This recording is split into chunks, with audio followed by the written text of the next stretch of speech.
Good morning. કેમ છો બધા? તો આજે એક સરસ મજાની વાત કહું છું તમને. આપણને ભગવાને આ જીવન કેવું આપ્યું છે? મસ્ત આપ્યું છે. મસ્ત આપ્યું છે ને? જો કોઈ દિવસ તમે કૂતરાને હસતા જોયા? એ તો બહુ બહુ બહુ બહુ કરતા હોય. હશે કોઈ દિવસ? એને ખુશી વ્યક્ત કરવી તો કેવી રીતે કરવાની? પૂંછડી પટપટ પટપટ કરે, આમ આમ કરે ને. અને આપણે તો હસી શકીએ, બોલી શકીએ, આપણા બધા હાથ પગ હલાવી શકીએ, હે ને? બહુ ખુશ થઈ ગયા તમે હાથની તાલી દઈ શકીએ, કરી શકીએ ને બધું. તો માણસનું શરીર જ એવું છે કે એમાં આપણે હસી શકીએ, એમાં આપણે સારા કામ કરી શકીએ. તો છતાંય ઘણી વખત આપણું જીવન વાતોમાં, તમે તો અહીંયા આશ્રમમાં રહો છો એટલે તમારા જેવડા જેવડા છોકરાઓ પાસે મોબાઈલ હોય છે. તમારા જેવડા નહીં, નાના નાના, હજી તો 4-5 મહિનાનું બાળક હોય ને એના હાથમાં મોબાઈલ માં એમ મૂકી દીધો હોય, ગોળિયામાં મોબાઈલ હોય, પેલું સાંભળતું હોય, માં એક બાજુ એનું મોબાઈલ લઈને બેઠી હોય. એટલે અત્યારે જે સમય ચાલી રહ્યો છે એ સમય મોબાઈલનો ડિજિટલ યુગ ચાલી રહ્યો છે. અને જ્યારે તમે બધા જે કંઈ પણ અહીંયા જીવો છો, નેચરલ લાઈફ જીવી રહ્યા છો. કેવી લાઈફ? ગુજરાતીમાં શું કહેવાય? કુદરતી જિંદગી. કુદરતના ખોળે જીવીએ છીએ આપણે, બરાબર ને? તો મનુષ્યનું શરીર છે એ બહુ કિંમતી છે.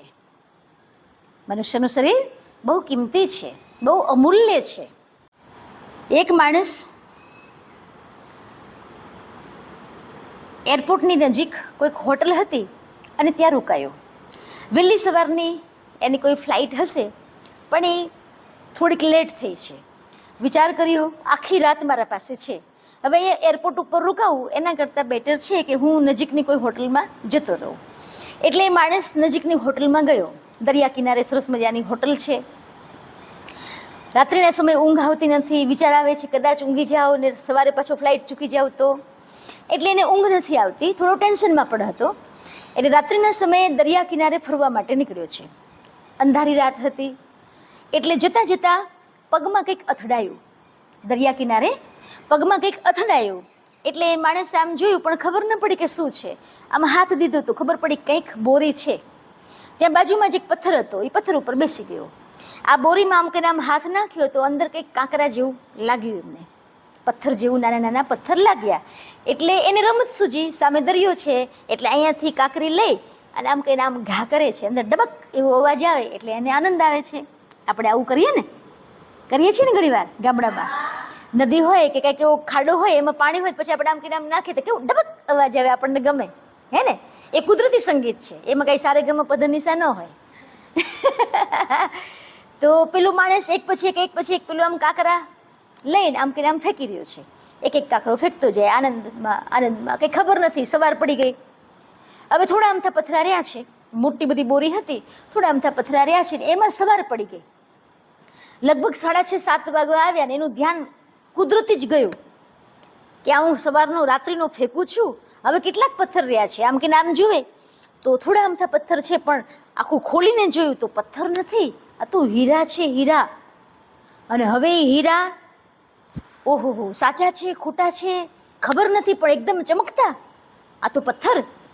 તરત જ જઈ પોતાના રૂમ ઉપર ગયો ને ત્યાંથી પોતાનું પાકીટ ને મોબાઈલ ને બધું લઈ અને કોઈક સોની બજારમાં ગયો. ફ્લાઇટ તો ગઈ, પરંતુ પોતે એના એક કોઈક મિત્ર હતા ને એને બધી વાત કરી એટલે એને લઈને કોઈ ઝવેરી બજારમાં લઈ ગયો.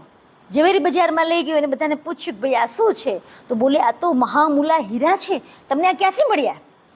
તો કહે આ તો મને દરિયાના કિનારેથી મળ્યા. ઓહો હો, આ એક એક પથ્થરની કિંમત, આ એક એક હીરાની કિંમત લાખોમાં જાય એવા આ હીરા છે કિંમતી. આટલા જ મળ્યા? તો બોલે હું અભાગ્યો છું, આખી બોરી ભરેલી હતી, પણ મને એમ કે કાંકરા છે, કિંકર જાણીને એક એક મેં સમુદ્રમાં ફેંકી દીધા. હવે મારા પાસે આટલા જ રહ્યા છે. કેટલા હતા? વધીને 8-10 હતા. તો બોલે 8-10 જ રહ્યા મારી પાસે, બાકીનો બધા જ હીરા મેં કાંકરા માનીને, પથ્થર માનીને સમુદ્રમાં ફેંકી દીધા. બસ આપણા બધાનું પણ આવું જ છે. આપણે આ જિંદગીને કેવી માનીએ છીએ? બેકાર માનીએ છીએ, ખાલી જીવવા માટે જીવીએ છીએ. હકીકતમાં બધાને આ જિંદગીનો ખ્યાલ ક્યારે આવે છે? અમુક અમુક જે હોય, મીરા છે, નરસિંહ મહેતા છે, ધ્રુવ છે, પ્રહલાદ છે, આ બધાને નાના હતા ને ત્યારે ખબર પડી ગઈ કે આ જિંદગી કેવી છે, બહુ અમૂલ્ય છે, મોંઘા મૂલ્ય આ જિંદગી છે. બાકી તો 55 વર્ષના થાય, 70 વર્ષના થાય, અમુક તો 90 વર્ષના થાય તો એ ખબર નથી કે આ જિંદગી શેના માટે છે.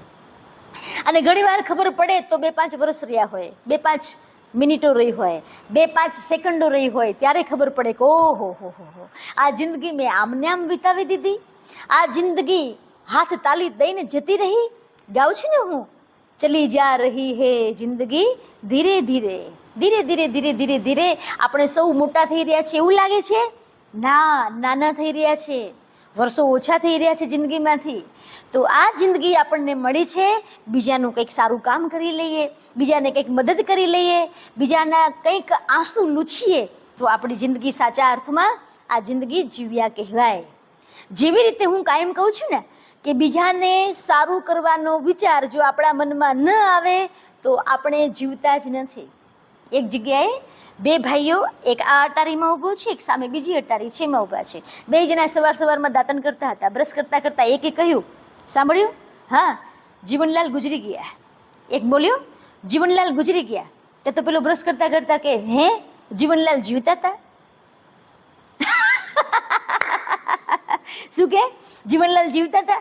એને ખબર જ નથી કે જીવનલાલ કોઈ જીવતા હતા. હકીકતમાં આપણે ખાલી શ્વાસ લઈએ છીએ એટલે જીવીએ છીએ એમ નહીં. સારા કર્મ થાય તો જીવતા કહેવાય. સાચા અર્થમાં સારા કર્મ આપણા હાથે થાય, આપણા હાથથી તો સારા કામ થાય, મનથી સારા વિચારો થાય. બીજાને સહકાર આપવાની ભાવના આપણા અંદર જાગે તો માનવાનું કે આપણે જીવીએ છીએ. એટલે કહું છું, એકબીજાને આપીએ સહકાર તો થાય સૌનો